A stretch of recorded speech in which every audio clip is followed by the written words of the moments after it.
In this video, we'll be adding labels to our swatch sampler. I've already saved as, so I'm not overwriting my master file, and I've named it Complex Fills. And let's do a quick review of what the labels look like. So we have the labels along the left side and across the top. Why do we need labels? I mean, after all, we can just click a sample and go and see what the settings are. Well, we can't do that when it's sewn out. And I can tell you that you will not remember what you've set them to. Having these little labels across the top and along the side will help you know, so that when you look at your swatch that's sewn out, you'll know that this one, because it intersects with 4.0 and 0.40, has a density of 0.4 and a stitch length of 4.0. This one has a density of 0.5 and a stitch length of 5.5. So just by having these labels on here, you'll be able to know quickly and easily what your settings were.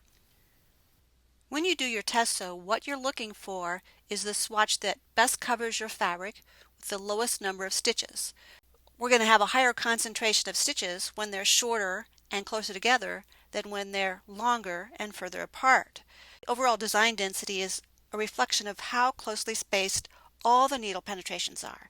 And that's determined by a combination of stitch density, how closely the rows are spaced, and stitch length, or how closely the needle points are placed. So more stitching does not necessarily give better coverage. You can learn more about that theory in Anatomy of a Design.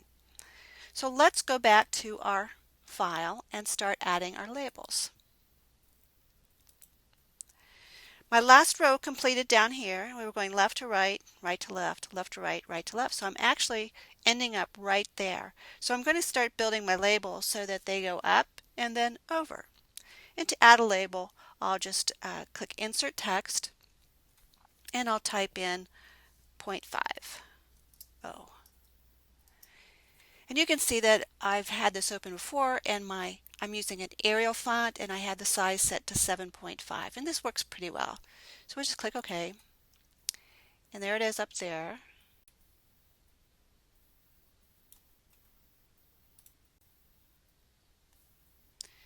And we'll move it into place, and I can copy, paste, move that up,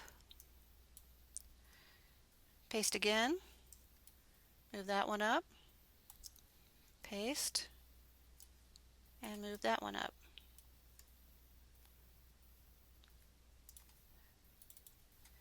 Change this one to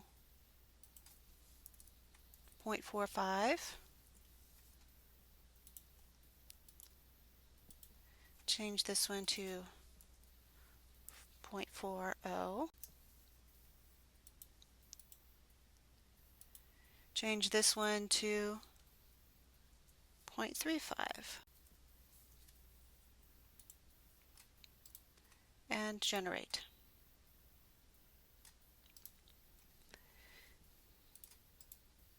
Now we'll build the ones across the top.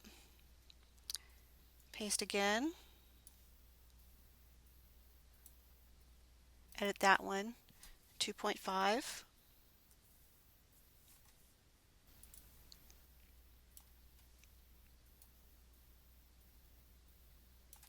And we'll use the alignment tools to get these all lined up.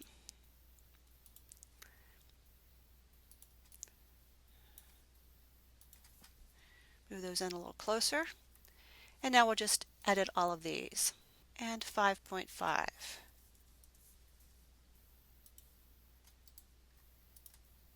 And generate.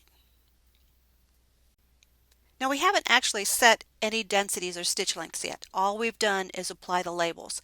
And I like to apply the labels before I actually start changing any of the swatches, because this will help me remember what I'm supposed to set it to.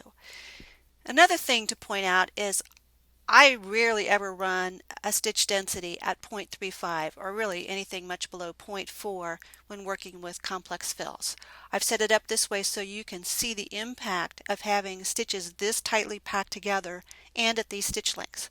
Because a lot of my students think that the closer the stitches are together, or the shorter the stitches are, the better they're going to cover. And this will show you why it just doesn't work that way. So it's kind of one of those things you just have to see to believe, because it just doesn't seem to make logical sense when you think about it. So the next step is to actually configure all the stitch settings for each swatch, and we'll do that in the next video.